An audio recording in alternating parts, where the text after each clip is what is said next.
Very interesting to try to find an equivalent kind of power level for Ashe, Tahm Kench, Varus, Braum. They're both very, very similar lanes. Unlike Lucian Braum versus Ashe, Tahm Kench, where the range advantage means you beat Lucian Braum more than... But the playstyle, at least, is up for change in game number 3. We know ES Shark's bread and butter is comps more like this, the greedy scaling. Your hair stays intact. It's looking magnificent today, Valdez. So good news on that.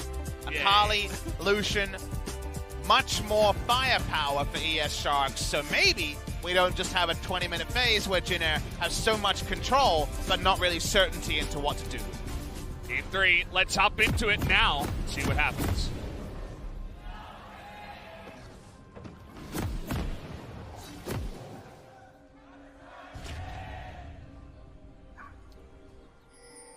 Here we go. Can Jin Air pull off the third great early game in a row? Feels harder up against their opponents, the champions that were selected this time around, but we'll have to wait and see if ES Sharks finally found the solution to Jin Air. Definitely a lot more power in the lanes, even though we don't have, say, 3-0 winning lanes like there was for Jin Air in game number 1. They have a lot more firepower in general. They have the Hawk Shot to help out with some of the spotting around the lanes, and Gragas has some good lanes to visit. And when it comes to team fights, you also have the fact that if Jisoo runs at Varus, that's one of the champions who does quiver in fear against their fed Akali. Is the Varus who doesn't really have the ability to maneuver away from that. But on the same side of the coin, Linderong will be going Gunblade AP and could blow up Ashe on the other side. So definitely not an 80 carries dream as the game goes on.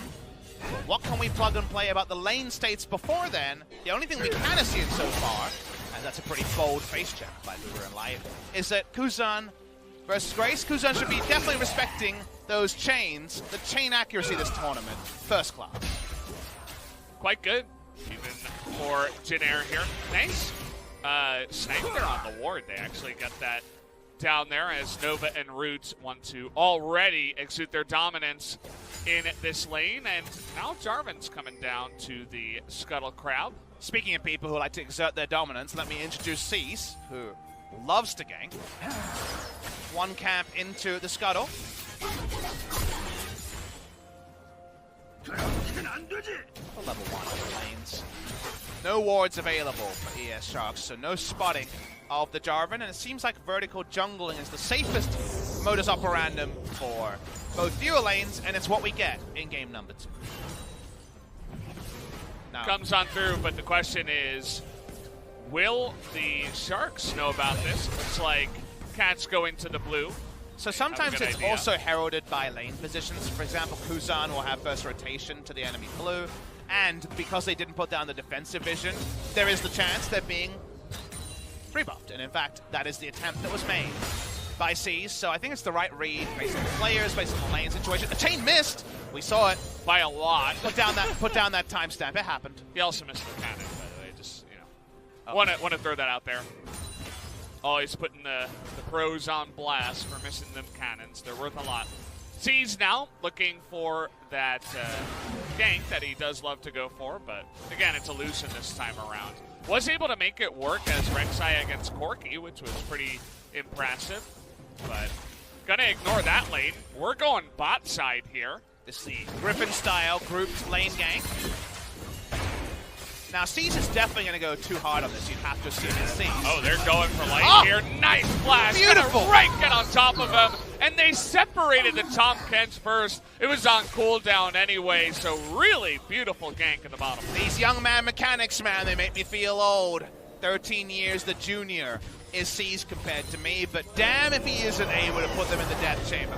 Beautiful synergy there, and if you're going to lead with a flash auto from Nova, that's the backup you want to guarantee the kill. Absolutely, and that's 3 games in a row now where he has been part of the first blood. Got the 2 kills in the first 2 games. This time it's the assist, but it might just be the assist that brings his team back to LCK. Here is Cease, the re-invade happening, and Braum Jarvan pretty fierce. Level 2-1 Jarvan onwards, so we back away from that. 3 games of Varus. It sounds like a happy, happy time. Varus has been doing really well here in this particular series. What's the Ezreal game number 1? Back-to-back Varus. Again, the start here, Devour's down. And remember, forever cooldown, right? 26-second cooldown. I imagine not available at the start of this play. It's not. Would have been available soon. Try to sign in. Oh, the Flash is so good. Every time I try to EQ Flash, I lose LP. Yeah. So, you know. You instantly lose the game. Yeah. It's like you disconnect. Literally, Riot pulls the plug. It goes straight to the chat, post-game lobby and negative LP for Papa Smithy. Maybe you just shut off your brain after that happens, and then you don't remember how you got there. Excuse me, I'm playing Korean solo queue. I make sure to shut my brain off before I queue in. Good idea. I like that strat. Maybe I should try that one a little bit more. As we're looking for another opportunity in the bottom side. No flash for Siege, but Light doesn't have his. But unfortunately, Cougar with both cleanse and flash would be hard to pull this off. A lot more variables there. He's got his boots for predatoring very soon, says Catch. He's going to be able to hit the next one. I assume the first one was for counter gank. Didn't happen. Linderong, like we said, Gunblade into AP. It's not guaranteed, but it's guaranteed by Papa. So take that one to the bank. Papa Smithy will bet on that one. Cows come home. So for now, at least, we do have a kind of awkward lane positioning here, where they can't really stop what is a pretty good freeze timing. And with the Devour open, you can definitely get health bar leads and bye-bye cannon, says Light. Again, DC level 5 still able to exert his dominance as he has items. The cannon does not. Both these duos are very good at this, which is the lane bar, the lane positioning freeze, where they have enough range to harass and also kind of engage and disengage from the support. But it takes a while, and the teams will kind of take turns going for like these minute to minute and a half freezes before naturally, when you're going for poke, some minion's going to be hit by AoE, and naturally the minion will become unfrozen over time. Catch considering a gank in the top side, but instead it looks like he wants to go to his red and also clear this out. So seems like they had a good idea as the ult is going to come in, slicing Maelstrom, trying to get him to safety. Has the second one. He's actually going to miss. Oh no! And now with the teleport coming in, he has to flash over the wall. Sees not level 6, can't Cataclysm, but not able to do enough damage with that missed second half of the perfect execution. I believe that second half auto Q would have killed. Just the second half wouldn't have killed, but missing health damage, he was lower than half health.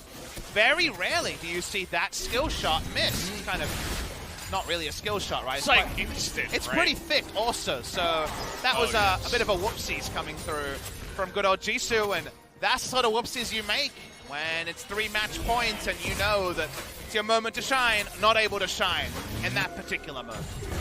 Definitely so much pressure on him as Grace goes in again, but Cat's not going to pounce on him this time. Walks up. No mana bar, but Nova coming to join. All right, no ships in the night here. Catch is pretty well aware of what's happening. Grace is going to land another chain. Trying to block there with the clone, but actually fails. That was his real self. And, well, Guzan says, thank you very much. I'll take the kill. Home mechanics are off. Illusion mechanics just about enough to ride him home. So that's a kill. Solo kill coming to Guzan. That's the sort of solo kill they're looking for in top side. They didn't get it there, but they do get it in the all-important mid lane skill matchup.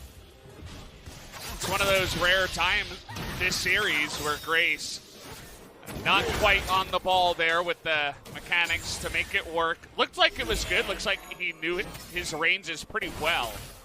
But yeah, not what they were looking for.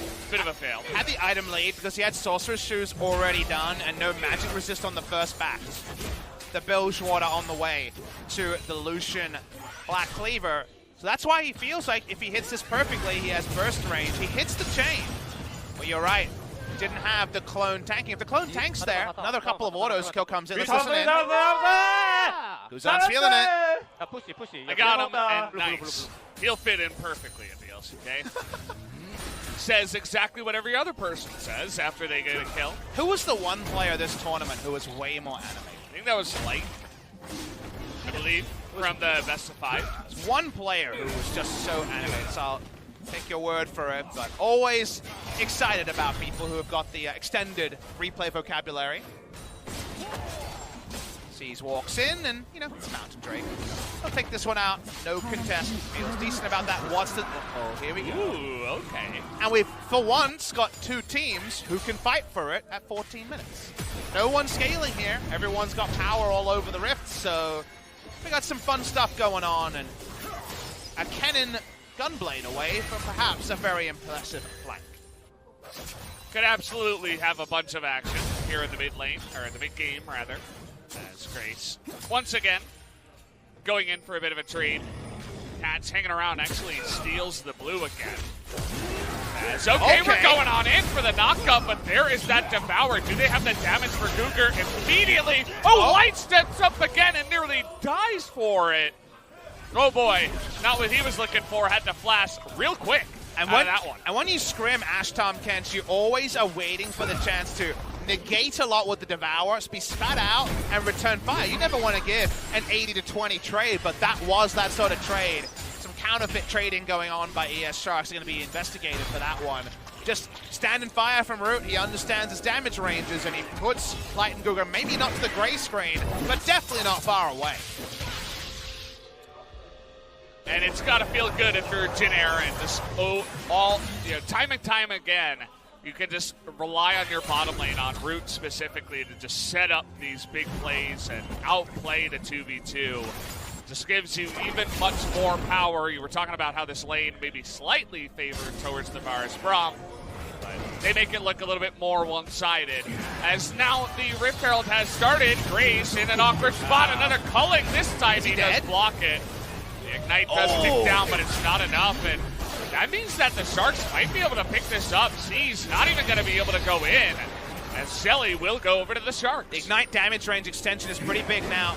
I believe he was seen on a dying ward there, so Grace going to have his back stopped a second time. No TP on Grace, as you should remember. Took an Ignite to answer the Kuzan, so the blind Ignite prediction was correct from the side of Grace, but Lucian has had a run of this lane. The clone mechanics have been off, and they couldn't reset the Rift Herald one more time. If that was full health bar from LeBlanc, she jumps in. It was one reset away from Shelly going back into the pit at full health. Doesn't happen, so nice advantage, ES Sharks. Feels really good. I mentioned that having your bot lane just dunk 2v2 is nice, but how about this mid Lucian that we were calling for a couple of games, or at least a Lucian on the Rift, finally getting some success.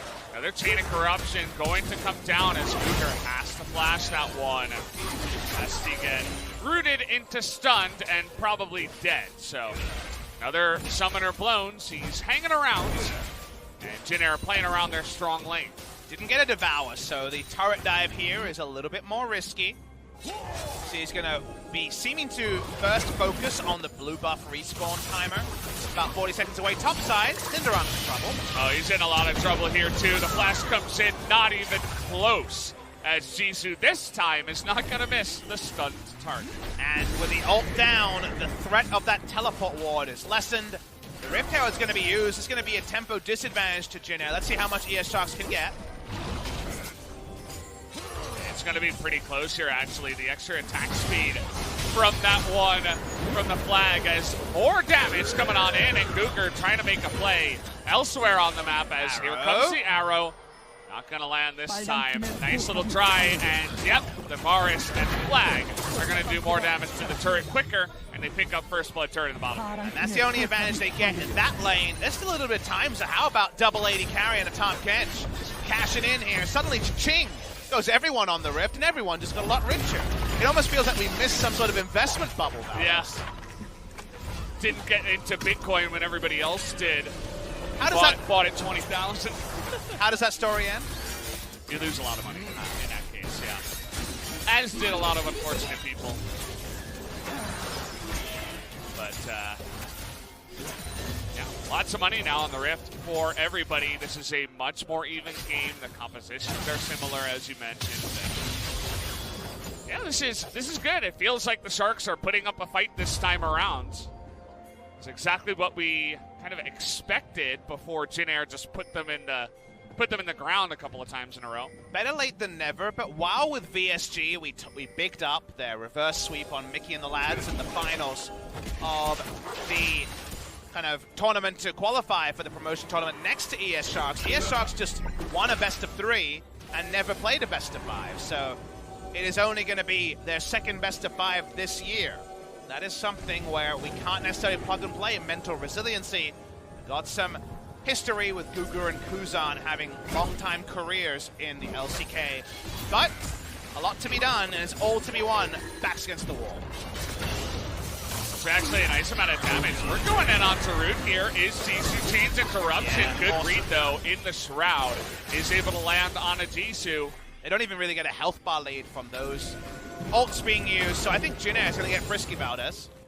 Grace, that's a lot of bunched up members for some very nice distortions. coming. Look at that perfect TP ward. Culling does come out, but the double knockup from Z's. The cask is good, but it goes to Kennen. They're trying to target down the top. Gets for the perfect top watch. Is going to keep him alive. And Jisoo goes down, but it doesn't matter because Kuzan is in the front line. He's going to be tanking everything up. They're going to easily be able to win this one. The dash forward, the triple kill for Kuzan's Lucian. It was all set up, but the cannon gets so little. By the end, it's actually only on 1, and that stasis value was insane. ES Sharks just out-teamfight Jinair when finally it seems set up for Jinair to make their grand re-entrance into game number 3.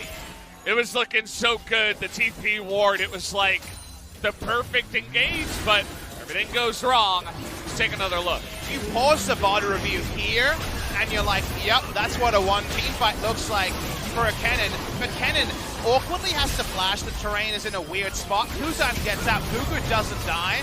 And 3 people actually just take down Kennen where he stands. No threat onto double buff Kuzan, if you don't mind. And Jinair, close to a wipe, but instead they're going to be wiping their brows because the sweat is going to be getting to Jinair in game number 3. See the amount of value the Akali got as well in the back line with the Shroud. Great play from the side of Jisoo to just create space. Kuzan lives, as you mentioned, avoids the slicing maelstrom, and then re-enters the fight with a million miles of room, essentially, to do whatever he wants. Take a look at the damage. Certainly was the Lucian show, but even Akali had more damage than everybody else on dinner. And this is also something bigger than just the champion name. This is Kuzan against his old org. He needs to put on the Kuzan show to get them into LCK Summer. So that was the Kuzan show that we knew could happen. You guys missed some of the previous matches, or you're tuning in back from the LPL final and wanted to watch some competitive league. Remember that Kuzan, in challenges this year, has 6 Player of the Series MVPs. Not Player of the Game, Player of the Series, how they do it. Speaking of Kuzan, wherever he goes, you're pretty scared, although Cat should be a little bit worried. It's pretty fast, though, actually, as Grace going to eat that barrel to the face with the Sork boots and even a Codex on top of the Runic Echoes. That AP Gragas doing some decent damage. Jisoo in the side lane, pushing up. Kennen's kind of already thinking of better days. With Gunblade, you can last these lanes a little bit cleaner, but it's still not where you want to be. Against Akali as the laning phase goes on. Merc Tread and Gunblade done. Linderong returns. Nice CS leads in 2 lanes. Only bot lane is struggling, and it's Ashe, so at least the utility is always present. Land a couple of arrows, and Kuzan and Jisoo are going to do all the rest. I mean, you can kind of just backseat from here on out, and you're kind of that emergency valve if things get later on in the game, and you can eventually get your farm, so certainly take your points. Really all eyes on the 4-0 Lucian for Kuzan, who even Grace now knows that he can't really fight against. He's using distortions to clear out waves. Control ward into the pit.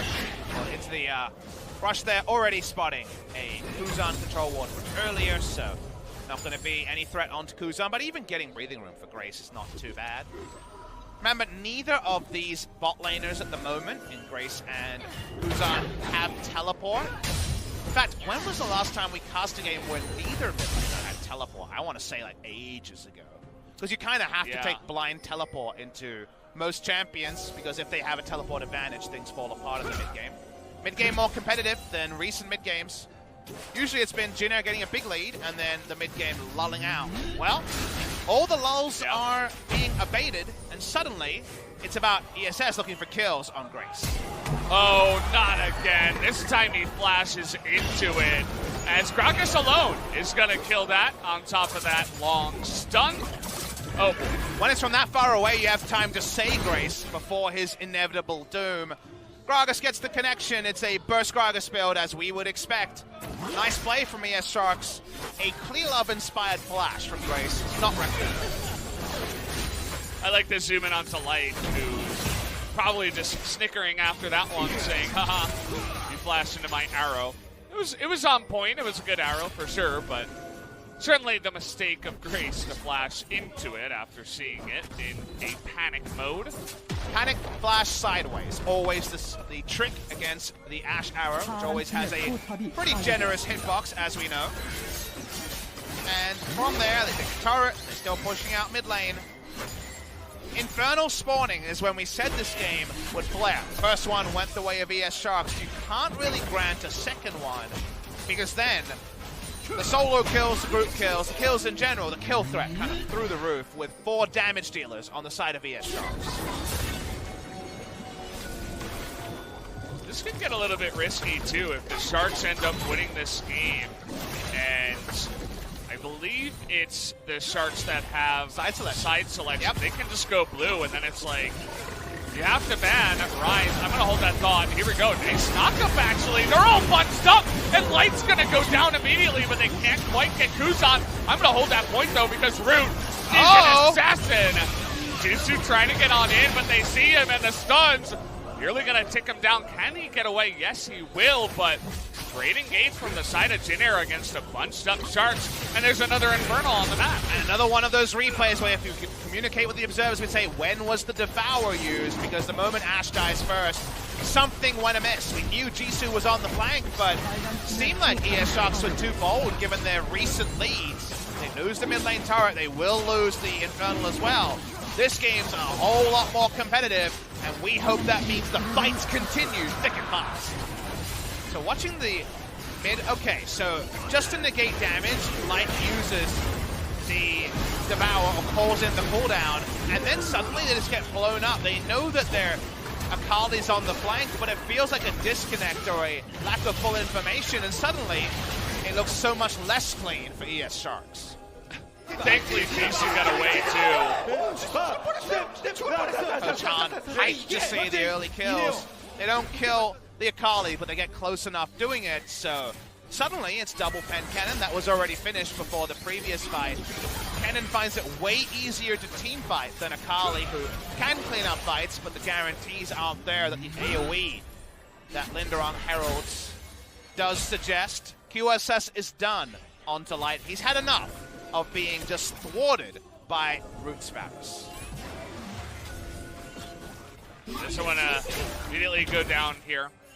Good item selection, but again, he got behind, so it's going to delay his build even more. But this is the time where your mid lane is 4-0, where actually you're at least Ashe. always going to do something. Because some AD carries don't have utility and fall behind, so they suck, they do nothing. At least in this case, you've got a backup AD carry who's doing really well, and your utility will happen. So I agree with this choice. You don't need your emergency Hurricane. The Hurricane doesn't actually herald anything impressive. Just slow a bunch of people down. That's about it. You're not going to be doing all too much damage. Front line here for Jin Air, slowly getting tankier. Bit of armor on the side of that Jarvan. Everybody else is, kind of just reaching at items like a Hex Drinker for the Varus. As after that play, I mean, the gold's very even now. It's only 500 ahead for the ES Sharks. The Infernal is going to even up that Drake alongside the Mountain. That was already taken for Jin Air. Second Mountain coming up next. And really, it is anybody's game at this point after that last team fight. We're up in the air, and with there being kind of similarities on both sides, we're looking for execution, which we haven't seen much of. They've been low kill games, they've been pretty unclean mid games from Jin Air, and ESS have way more tools to try to make things happen, so maybe they will be the ones to pull the trigger. Watching the current map state, both teams have a defensive position on Baron, but no one's actually even threatening to start it. So because of that, the lull state, Jin Air is the capital of. Jin Air, the mayors of the lull state, feeling pretty good about the way things are going as they have slowed down. 10 kills total, though, at 25 minutes is not half bad for a Jin Air game. They were pretty proactive, at least in the early game once again. But and we've had 10 kills. We're slowing down. Like you said, 10 kills, it's a double-digit number, so, you know, we have to something to celebrate, right? A small thing, but checks out. That's why League of Legends, you know, whether it's the LPL final or a final in a different skin, you know, wolf's clothing, I guess, here. In this series, there's always something to celebrate. There's always something to learn. We got to see some awesome plays like Caesar's EQ Flash in this series. Now, the end result was kind of shouting out, Jin Air victory, but ES Sharks, Kuzan having the goal. If anyone else in this team has this lead, you're like, I don't know, but Kuzan is the one who you kind of feel like is closest to safest houses on the side of ES Sharks, but without his teleport, you know, with this Ignite, they still have to move their chess pieces, and right now, neither team has chess pieces that threaten a game-closing advantage like a Baron. Not quite yet. We'll have to wait and see who picks up this second mountain, because if it is Jin Air with a Fed Varus, certainly they can pull off some two-mans that we have seen before. Side of the Sharks would absolutely love it, especially with their double ED composition. Would make things a bit easier for themselves to take out objectives. 4 damage dealers versus 3, so definitely agree with you there.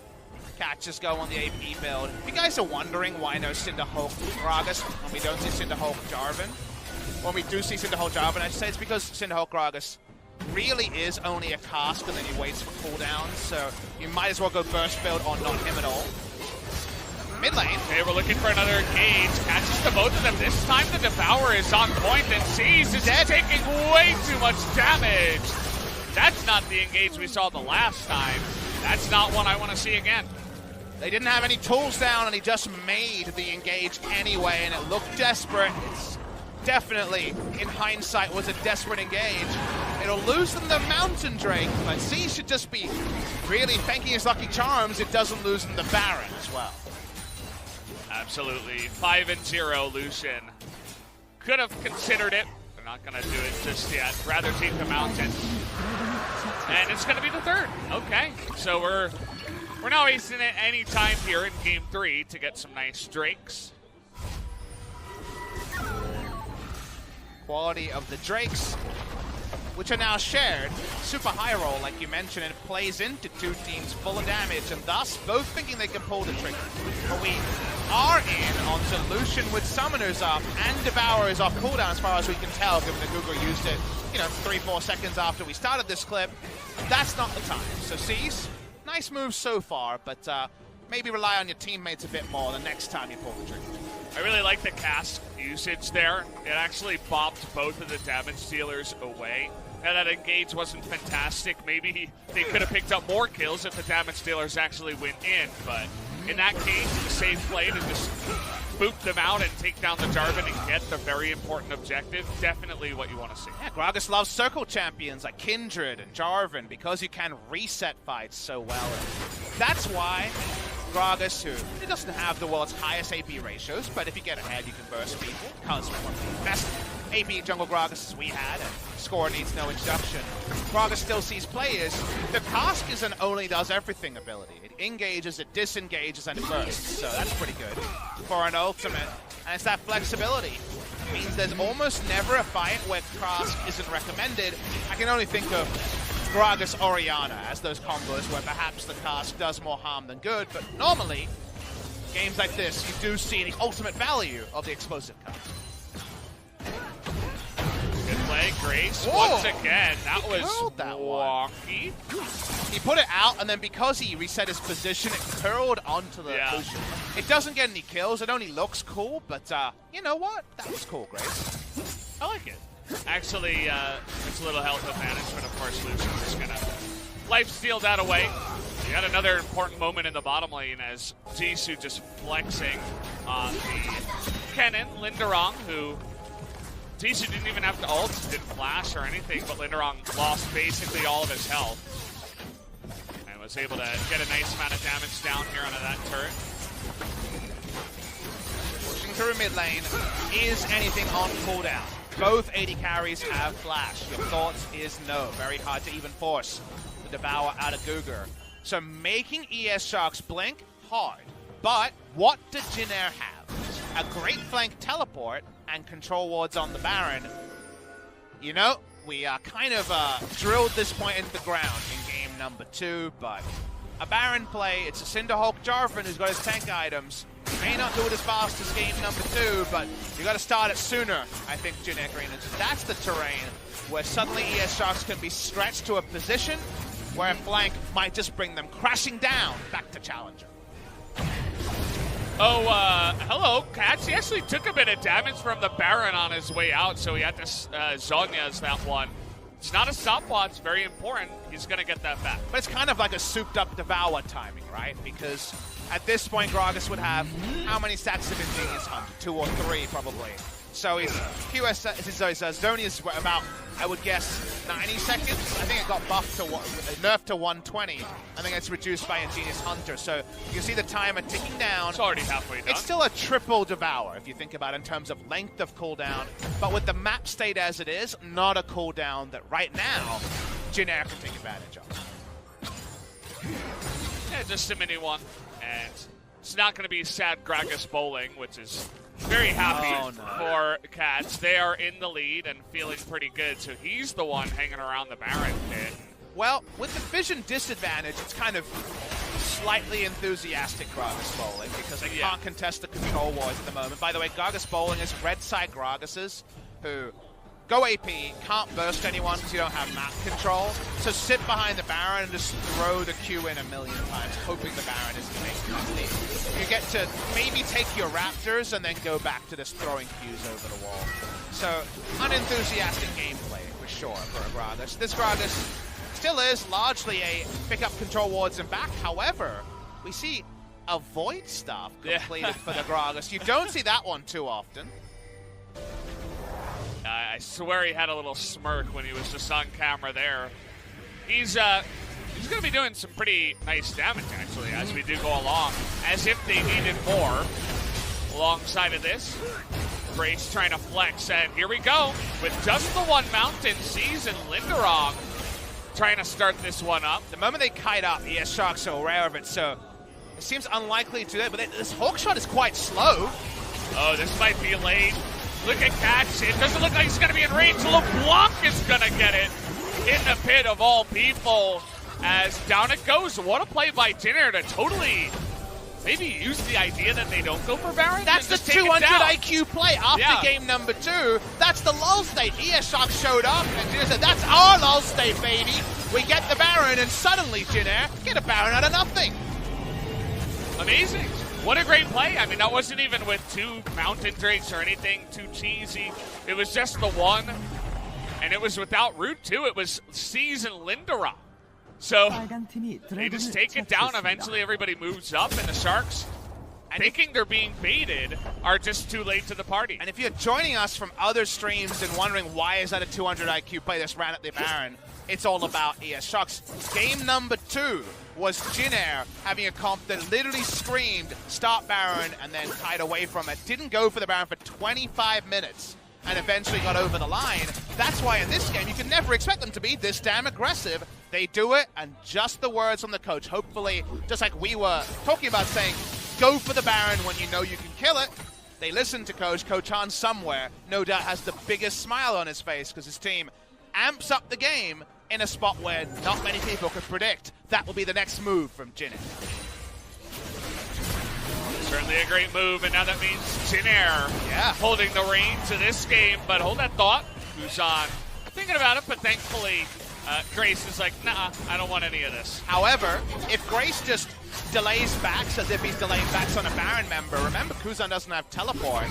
Maybe it's the best use of his time, just run at the Lucian and not dive and keep Lucian away. He's got some wave clear. He can open up with the culling, which is doing a lot of damage. Right now, Kuzan being called between lanes, starts to walk down, knows the turret's going down, and eventually gives it up. Grace misses his distort. Whoopsie on that. Still in range, though, of the minions, and that means that I believe he got that turret up in the top side, too. So, nice little play just to stick around out of range of the Lucian. There is only a Mountain Drake to separate the two teams. Everything else is basically the same stats-wise, unless there's a lot of unspent gold. Kuzan has a 950 gold bounty by the old system, sitting on 650. He might lose this game 5-0. That would be a joy and a wonder in itself, but this time around, doesn't look like that double distortion should get him to safety. See you later. Grace, he went a little bit too far this time with zero vision. Jin trying to bring the minion wave up. They still have Baron, remember. These minions move faster than ESS can respond to, and you got to kill. Nice kill, mate. We got mid lane inhibitor turret as a response. Question is, can Jisoo force them into a fight? They're going to try. Hey, arrow comes down, and oh man, where'd he go? Way too fast on that Dead Seas here with the stone plate. He's going to survive on the far age as well, but here comes Kennen from behind. Doesn't matter that Jarvan did go down the Varus and Linderong. They're still doing enough damage, and another guy goes down, and the push will continue. And they already got the inhibitor turret as Baron buff expires. They're going to push in. How much can they get here? It's only Ashe and the Lucian to defend. They need to heal up with 280 carries. They probably don't lose the game here, but Jin just outplayed huge in a 4v5. Great plays from Jin Air. Sometimes we're left scratching our heads, and sometimes see stuff like that, and you're like, these guys are actually pretty good. And when we broke down Akali versus Kennen, we said in the side lane, Kennen's like it, but harder to team fight as Akali than an AP Kennen. You see that replay is Kuzan. Wants to almost interrupt back with some gray screen. Doesn't quite get it. But this was Jisoo coming down the front door. And the ability for Jin to smack down the Akali caught us all off guard. Watch this as Jisoo comes in on the fight. They're thinking, okay, they walked up too far. Let's punish them. Instant cleanse and then just blowing up Jisoo so fast. Well played by Jin. That felt more like the second stage game for Jisoo on the Akali because he overrates his mage tank play. And then Linderong says, hello, I'm Ken. I love his positioning there. He's just waiting in the wolf pit. He's like, if they come any further, they're all going to die. I'm just going to be able to ult all of them. That's exactly what he did. Hearing the frustration here of the Sharks. I believe that's catch. We didn't have to translate that one for you guys. That's anguish. That's staring at Jin again in the lead now in game number 3. This felt like ES Sharks with the most agency. 5-0-2, so not the 5-0-0 stat line, but still sad from a Kuzan perspective. They lose this one. All of that hard work, it got them so near. But unfortunately, the second place prize from this match is hardly a prize in and of itself. Be interesting to see if the Sharks do go down. Will guys like Kuzan stick with their teams in Challenger? They got all the nicer replays. I appreciate that one. And speaking of appreciation, Jisoo, that's 3 members. He ulted. Probably a smart move. Wow, everybody's getting on in here saying we're going to save your life. And the ult does save his life, but now Jin Air saying, we don't really need the Elder. No.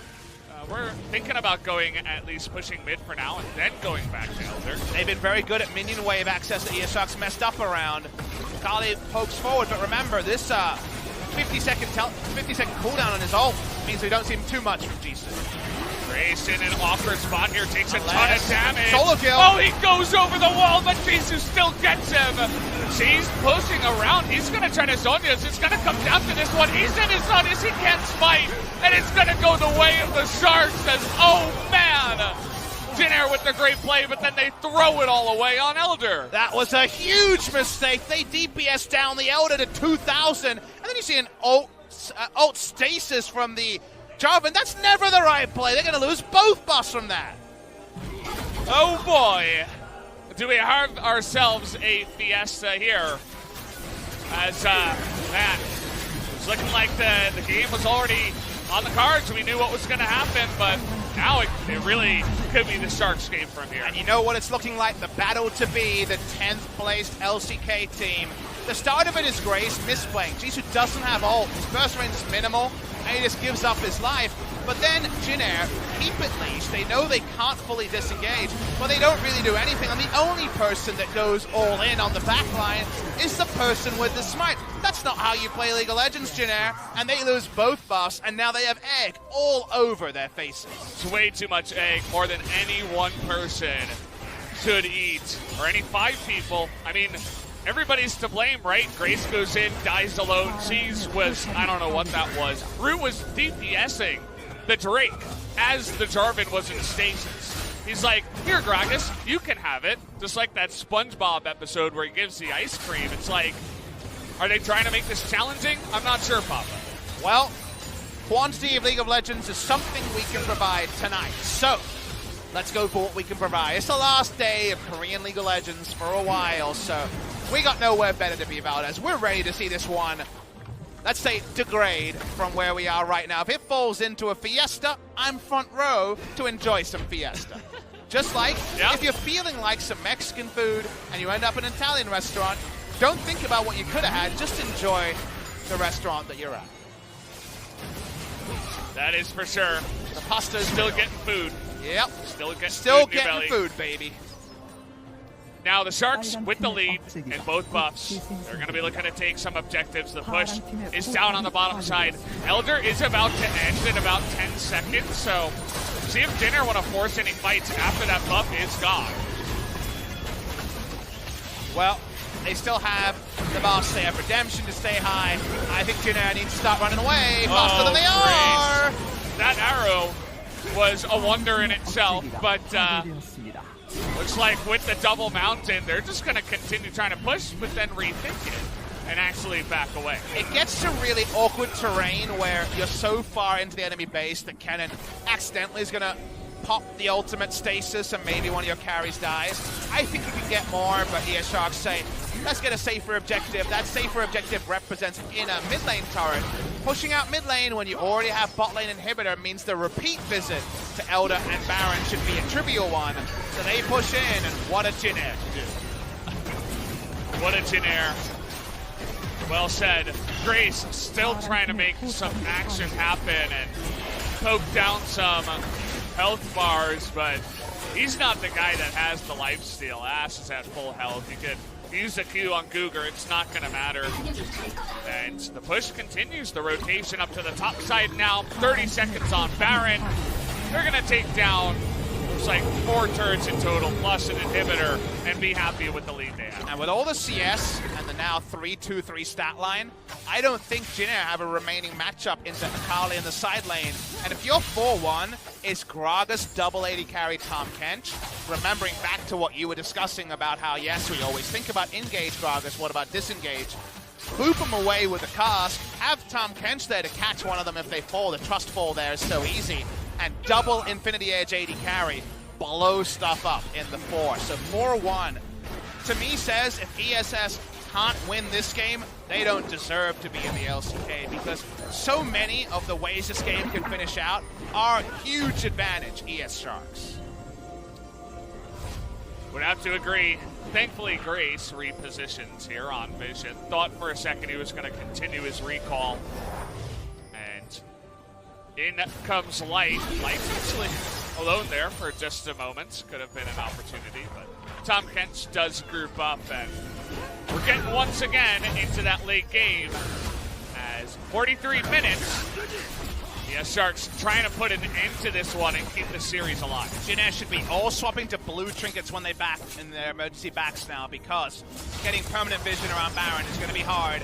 Cullen comes in. There's no buff from the Elder Dragon, so it doesn't actually hit with the same intensity that it did just a moment ago. They only have 1 blue trinket. It's actually a pretty big mistake. Now, it's hard because you want to be like, oh yeah, we can get some wards down and we'll sweep them out so we're not stopped and on our way in, and then Kennen's more likely to get in, but it's just too much to ask for when they've never hit the map, put down vision.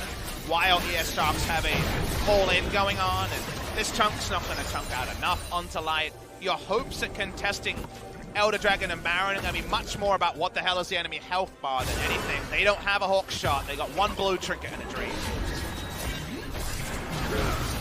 So, Elder about to spawn here. 15 seconds. Linderong goes for the push out and pings on that bottom inhibitor saying, hey, we could just wait until Kennen has to go back. But he does have the teleport. Something to think about. Jin Air with, as you mentioned, big lack of forward vision, and any real way to check means that they're just going to have to slowly push in with the Braum if they want to check. Both teams have a disengage inhibitor go to one downed, one exposed in the mid lane. This, of course, is how many series have been resolved. How do they problem solve this one here? The importance of veteran shot calling in moments like this is impressive and important. Varus and Kennen go back, but Varus has the TP. That's a TP used to regroup. TP advantage ES Sharks. Do they try to backdoor? TG's positioning already. Light takes a lot of damage here. And that Elder is going to respawn. Akali should be going down the bot lane. She can already beat Kennen in the 1v1. And we're running out of TPs for Jin Air. Arrow from the cask, actually, and Grace all alone on the top side. Nearly just gets burst down. In goes Tisu alone. Nice knock-up from C's, but doesn't look like Jin Air have the damage. But here's Linderong with a huge slicing maelstrom, but it doesn't matter as Tisu gets so much more damage done. But couple of kills gonna go back the way of Jin Air as two super low health bars on Catch and Light, and Jin Air now have even the score. And you see the problem of not sending Jisoo to follow the minion wave bot lane. G2, for example, would do that all the time. With a sleight of hand, the fact that you have the winning 1v1 means that would have been a freebie. Instead, they go back onto this objective. Here's a contest around it. Root's going in 1v2. Oh, he's smited. That's smited. For health. Light's coming on in, and oh, Root. Okay. Well, Ash came back, and it was like, okay, I guess I'm dead. Nice try. No cigar. Grace. Okay, there's the cigar I was looking for. It's no Graves, but Grace is going to pick up the other 80 carry, so good on him. Well, we don't encourage smoking here, and we feel like we might be far away from victory cigars even in this scenario. ESS had the obvious play. You send Akali bot lane, she can beat Kennen in the 1v1. Also, she has an interrupt on the teleport with the first part of the ultimate in that change to Akali in her latest rework. Instead, they make it about a 5v5. Yes, they could win them, but they'll definitely win if Akali goes bot lane. This ends up being pretty honest because Linderong has 600 AP and stasis. So with all the space controlling, Root can auto-attack within the Kennen. After the fact, they lose out on this Baron setup. Remember, Varus is still there. It's 4-on-4. They're actually going to just turn as, okay, finally the Baron will go down, and that's a hell of a lot of damage. In goes Akali, picks up a sweet double kill, and ES Sharks now with 4 minutes of Elder, and the Baron will look to end the game. That should be the end of it, Valdez. I can't see them fighting through 50-second death timers on Jarvan and Braum. Only damage remaining, but double Elder and Baron. Here it is, the Season 1 arrow. Let's follow it. Where's it gonna go? Go. How do you do it? You a FIFA caster. Right through the two turrets there. It's a big one as Grace. Nicely done. I like what he's trying to do here. Just doing as much LeBlanc power as he can and poking them out. You missed a really obvious goal there. I thought you were going to do it. No, I was leaving it to you. You're the man in our duo that does it, Valdez. Maybe next time. Will there be a next time? I hope that so. ever going to happen I again? love the from downtown arrows. In case you guys didn't know, Ash used to be a mid laner. You'd take teleport, shoot the arrow from base, start to teleport in, and then if it hit, free solo kill, baby. Oh, yeah. It would, you know, you'd have enough damage to just kill them afterwards. It was season 2. Yeah. The good old days. Well, the good old days are days that Jin Air live in, and ES Sharks don't. Jin Air is the good old days. They've never won, they've never reached a final, but they've always been in with a shout. That has been the Jin Air way. That's why they have a loyal fan base, but their loyal fan base is very used to games like this where they can make some mistakes, where they haven't been able to maintain kind of the best of their carries or the best of their roster. I do wonder what the best of Jin Air all time would look like in terms of player power. AD carry, it would be Teddy. I think he was better than the Captain Jack that ended up on Jin Air quite late in his career. OQ as well, never got to that level. That Nova almost dies the Cullen, but we're swapping Gragas for Braum. It's a good trade, but I don't think it's going to stop this turret from going down unless Grace can pull off some more magic. And even just one auto now means that Grace is basically going to die with the Elder. And we should have our third inhibitor falling here soon as the pressure is really on by the Sharks. It's really hard to lose this game for ES Sharks. There's the arrow. Catches the Forest, but okay, really nice task is going to kill Jarvan, and it looks like ES Sharks should be able to do it. Flashing on in, but okay, down they go. And the push will continue with that Elder. Linderong just disappears. Root trying his best, but it's not going to be enough. And guys, we are going to be going to a game number 4 as the Sharks are able to pick this one up. Jin Air don't get sold to 50+ minutes anymore. Double Elder, and the buff Baron was the answer to 94 minutes to drain. So in a half 94-minute game, in this particular game, goes the way of ES Sharks. Jin Air, they kind of... Look at that AP Gragas damage. Did more than Akali somehow, as obviously the biggest bar, I'll call it, does go to the side of Kuzan. Take a look at that moment where Jin Air looks like, oh, maybe we're going to win this game. Nope. Nope. Crashing down to earth, and crashing down, of course, with the glad plane, sad plane, but also the stakes of this match. If you're tuning in late, one team goes to LCK Summer for the 10th spot. The other team has another split in Challenger. The fact that there is only one region with promotion relegation lets you know that drop is precipitous. So this is really high stakes. A lot of work being put into this one best of 5. A lot of work to be done by both teams. Jin Air thought they might already be done. No, no, no. More League of Legends. We got more Jin Air games coming at you guys soon. The ES Sharks turning up the heat a little bit as Jin Air was able to play with them for that early game at least. You know, Root was still doing well, but Kuzan on that Lucian definitely was the MVP of that one. Really controlled the mid-game, was able to outplay Grace, get a solo kill, and really do enough damage. So we're going to join you guys for Game 4 in just a little bit.